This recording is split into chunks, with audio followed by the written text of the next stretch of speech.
So we start today's birthday celebration with Heather Coleman.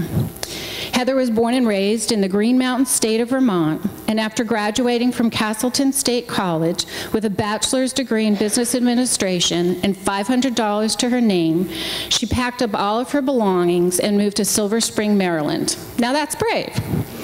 She's married with 2 children, Darius and Lily, and Heather works full-time as a government consultant in marketing communications. She's been very helpful.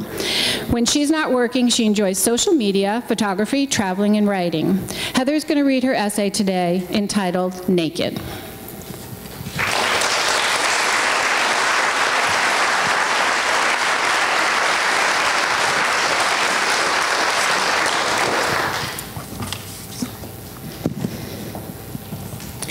The ability to bear our sufferings begins by bearing our souls.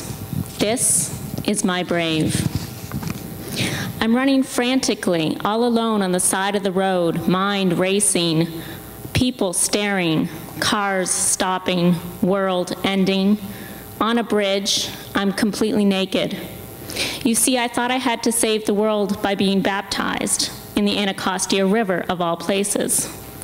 I started by driving my car more than 30 miles on the DC Beltway during rush hour, completely delusional, calling my husband and my parents on my cell phone, not knowing I was in the midst of a psychotic episode. I truly can't imagine the immense fear they must have felt in those moments, not knowing what was happening to me. I finally stopped my car on a bridge on I-295 near the DC line, calmly got out, took my shirt up over my head, pulled my pants down over my legs, moved on to my remaining clothes, socks, shoes, bra, and underwear. In a matter of moments, I was running naked in front of hundreds of strangers passing me by. Who was this woman? Helpless, vulnerable, unpredictable, flashes of memories mixed with utter darkness. Looking back on that day is pretty surreal because I'm a modest person, but reality abandoned me and postpartum psychosis reared its ugly head. My whole world came crashing down within a matter of a few hours. This was my startling introduction to mental illness. Diagnosis, bipolar disorder. It's taken years of soul searching for me to bear that truth. I came into this world perfectly undisguised, defenseless, and naked, and I almost went out the exact same way. Instead, I've started on a journey, and each time I tell this story, I remove the layers. I bare my soul. I'm naked again. That day, I was ready to save the world with the greatest of sacrifices, my own life. I begged 2 strangers on the bridge to kill me, please. I've listened to the 911 calls from those tragic moments, my own voice playing in stark contrast to the one I thought I knew for 32 years. My husband doesn't care to listen. He doesn't need to go back there. But I'm drawn to it. Again and again, I listen. What I hear is fear. Fear of my boss, fear of failure, fear of not being perfect, fear of myself, fear of repeating parts of my childhood with my own children, and my greatest fear of all, dying. But I was willing to face even that fear that day in order to save the world.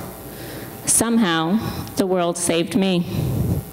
4 good Samaritans stopped their cars to call for help. They showed the purest kind of love for a fellow human being. And as amazing as that help was, it was not the same at the hospital. Fully restrained and still, my head was slammed against the gurney for a CAT scan. I screamed profanities at the top of my lungs until the 2nd round of Haldol took effect. My husband paced in the waiting room, not sure if I would ever return to him. 5 years since then without an incident, but still, I can't even say when I've had a bad day, or else my friends and family are going to worry that I'll go crazy. Man, I hate that word. But anyway, where the hell is our PSA? It starts with me and with you. It starts with raising our voices to end the stigma. Today, I've asked each of you to imagine me bare, naked, and raw to show you my brave. Give me a few more minutes, and you'll want to strip down too. carefully remove the masks you've been wearing, I need to know who you really are. I need to know if you've been through the same battles, if you bear the same scars, if you too have overcome the flames to rise from the ashes even stronger than before. The only way out of this darkness is to shine a light on our stories. Each time I open up just a little bit more, my empowerment grows. I use my voice to honor those that aren't able to use theirs. And if I connect with even a single person today, it will all be worth it. I know if I expose my vulnerabilities, your truths will be shown to me. Through honesty, love, and understanding, this room will become one today.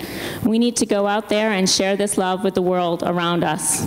It's time to break down the barriers that hold us back from being our true selves. Stop being marginalized and seek understanding. Finally, I must ask each of you, how many other people have seen you're naked, you're brave?